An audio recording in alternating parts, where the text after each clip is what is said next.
My name is Clara. I work nights, and most people only pass through my life. The cafe is quiet at that hour, and I usually keep to myself.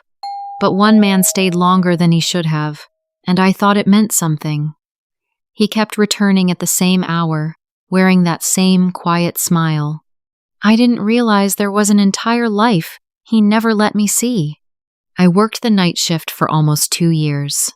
The hours dragged on, and the silence clung to everything, even in moments when nothing changed. Most people came and left in minutes, coffee, phone, then gone into the night. No one really stayed. No one really saw me. I got used to that kind of life. It was simple, quiet, and slowly became something I stopped questioning. Then Ryan started coming. He walked in at the same time every night. It became a pattern I could not ignore. Midnight. Every single day. He always ordered the same drink, a black coffee with no sugar. I didn't even need to ask after a while. I just prepared it when I saw him through the glass door. It felt like a small routine, but somehow, it meant more to me than I expected. Looking back, the pattern was too perfect. At first, we didn't talk much. Just simple words. "Your usual?" I asked.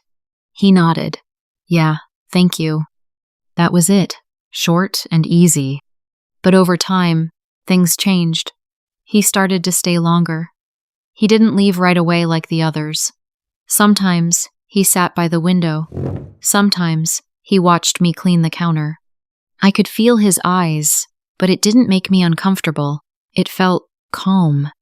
One night, he spoke more. "You always work alone?" he asked. I gave a small smile. "Most nights." "That must be hard." I shrugged. "I'm used to it." After that, he asked more questions. Not too many, just enough. He wanted to know where I was from, what I liked to do on my days off, if I had family nearby. The questions were simple, but they stayed with me. No one had asked me those things in a long time. And slowly, I started to wait for him. I noticed the way he listened. He didn't interrupt.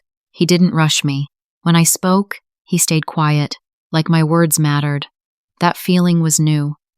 It made my chest feel warm in a quiet way. Sometimes he brought small things. A piece of cake, a sandwich. He placed it on the counter and said, "You should eat." I told myself it was nothing. Just kindness. But still, it didn't feel small. There was one thing, though. He never talked about his life. Not once. When I asked simple questions, he gave short answers. "Busy," he said. "Just work. Nothing interesting." His voice always stayed calm, but it never opened up. I noticed it, but I didn't push. I told myself it was normal. Maybe he was just a private person. So I didn't ask again. And maybe that was my first mistake. At first, everything stayed the same. He came at midnight. I made his coffee. We talked a little. It felt simple. But then, small changes started to appear. One night, he came later than usual. The clock showed 12:30. I kept checking the door without thinking. When he finally walked in, I tried to act normal. "You're late," I said, half joking. He gave a short smile. "Yeah, I've been busy." That was all. After that, it happened again. Not every night, but often enough. Sometimes he didn't reply to my messages right away. I would send something simple. "Are you coming tonight?"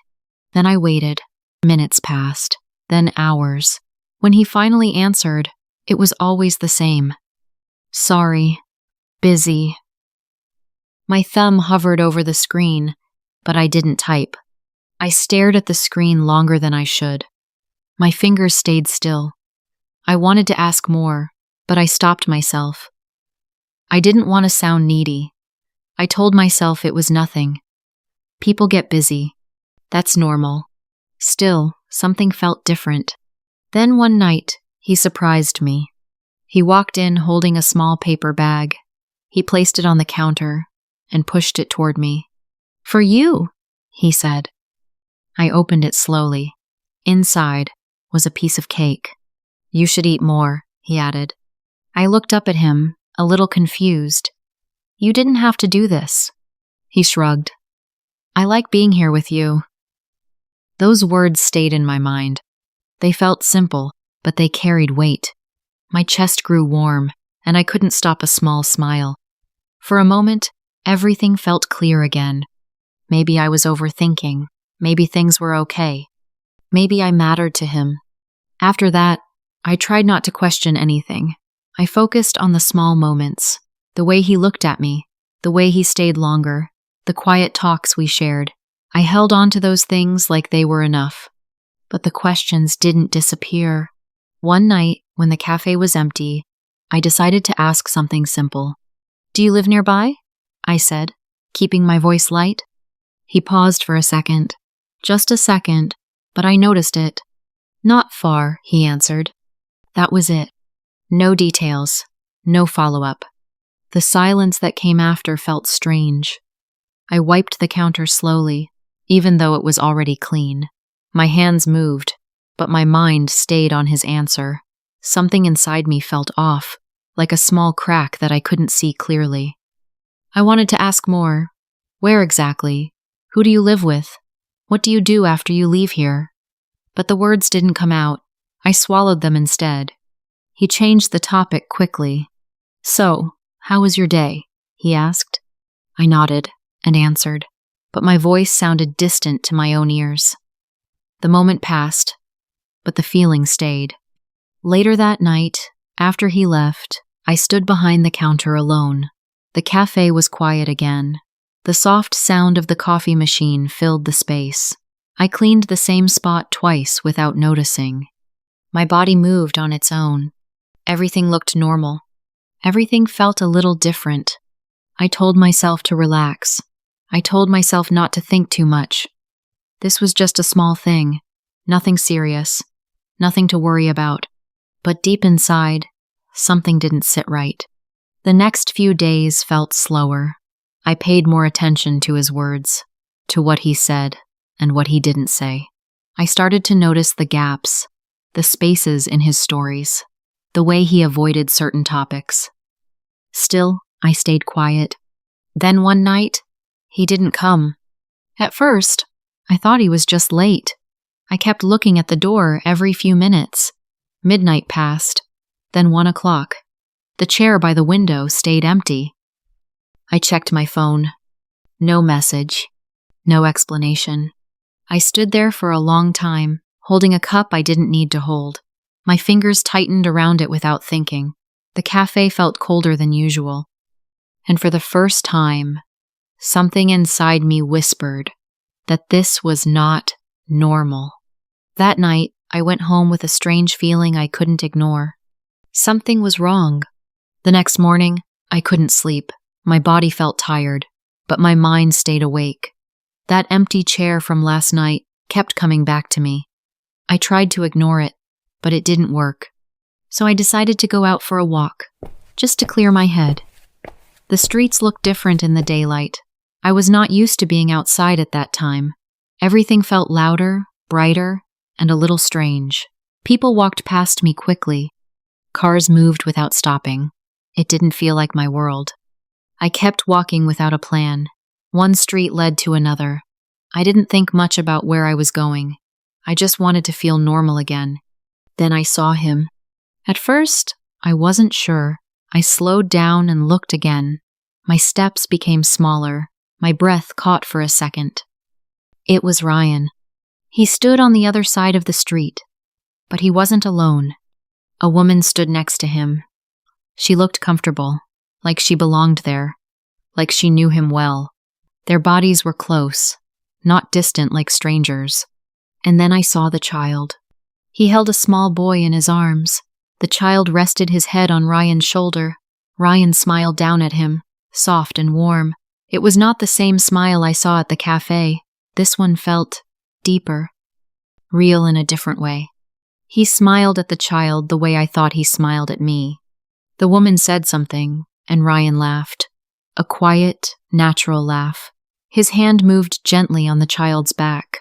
The moment looked simple, but it stayed in my chest. I stopped walking. My feet didn't move anymore. My fingers curled slowly at my side. A cold feeling spread through my arms. I couldn't hear the street clearly. The sounds around me became distant, like I was underwater. I watched them for a few seconds longer. Maybe more. I'm not sure. He didn't see me. Or maybe he never expected to. They started to walk away together, side by side, like a family. I stayed where I was. My body felt heavy. My chest tightened, and I had to take a slow breath. I tried to understand what I just saw, but the pieces didn't fit together. The man who sat quietly with me every night, the man who said he liked being there with me, he had a life outside that cafe. A full life. And I was not in it. My hand moved slightly, as if I wanted to call his name, but no sound came out. My throat felt dry. I stood there in silence. Then a question rose in my mind, slow and sharp. Why did he never tell me who he really was? That night, I went to work earlier than usual. My steps felt slow, like something was holding me back. The cafe looked the same, but it didn't feel the same anymore. I cleaned the counter, checked the cups, and prepared his usual drink without thinking. My hands moved on their own. Midnight came. Then he walked in. Everything inside me went quiet. He smiled, just like always, and sat in his usual seat. For a moment, nothing changed. It was the same routine, the same man, the same place, but I couldn't see him the same way anymore. I placed the coffee in front of him. "Your usual," I said. "Thanks," he replied, calm as ever. My fingers stayed on the edge of the counter. I didn't move away this time. My chest felt tight, but I forced myself to speak. "Do you have a family?" The question fell between us. He didn't answer right away. The silence grew heavy. He looked at the cup, not at me. His hand rested near it, but he didn't pick it up. A few seconds passed, then more. I could hear my own heartbeat in my ears. Finally, he spoke. "It's complicated." I shook my head slightly. "It's not a hard question." He exhaled slowly. His shoulders dropped a little, like he was tired. "Yes," he said quietly, "I do." The words hit me, but I stayed still. I didn't step back. I didn't raise my voice. I just stood there, looking at him. "Why didn't you tell me?" I asked. He finally looked up. His eyes met mine, but they didn't stay long. "I didn't want to bring that here," he said. I frowned. "Bring what?" "My life," he replied. The answer made something inside me go still. He continued, his voice low. "I come here to feel free." I didn't know I was his escape. For a second, I didn't react. The words hung in the air, simple and clear, but they carried a weight I couldn't ignore. My hands slowly tightened around the counter. My breath became shallow. Free. That was what I was to him. Not important, not real, just a place to escape. The cafe felt colder. The lights seemed too bright. I stood there, trying to hold myself together. My eyes didn't move away from him, but everything inside me shifted. I didn't cry. I didn't shout. Instead, my voice came out soft, almost quiet. "Then I was never your real life." He opened his mouth, like he wanted to say something, but no words came out. His face changed, just for a moment. Maybe guilt. Maybe regret. I couldn't tell. The silence between us felt different now. My fingers slowly let go of the counter. I stepped back, creating space. My body felt heavy, but I stayed standing. I didn't want to fall apart in front of him. Neither of us spoke again. The moment passed, but the weight of it stayed in the air. He finally spoke, but his voice sounded different now. Not calm, not warm. It felt rushed, almost broken. "Clara, wait," he said, stepping closer to the counter. His hand moved slightly, like he wanted to reach for something, but he stopped halfway. I didn't move. The space between us felt heavy. The same place where we used to talk, laugh, and share quiet moments now felt like it belonged to strangers. "You don't understand," he said. Then he stopped. The rest of his words never came out. Silence took over. I picked up a cup and placed it down again, just to keep my hands busy. My fingers felt stiff. The sound of the cup touching the counter was louder than usual.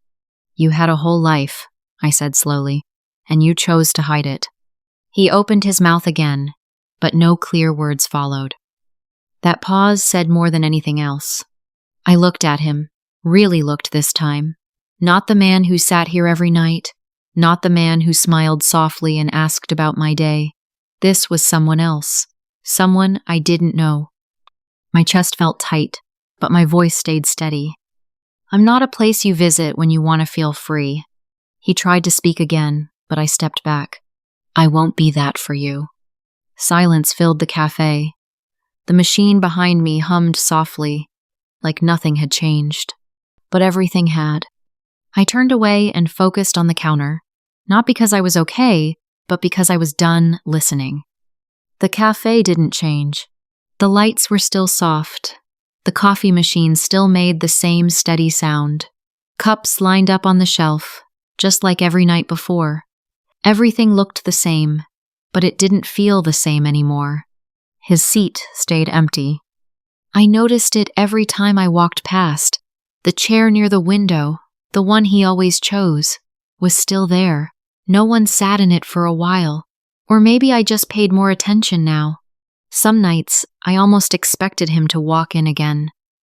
The door would open, the small bell would ring, and he would smile like nothing happened.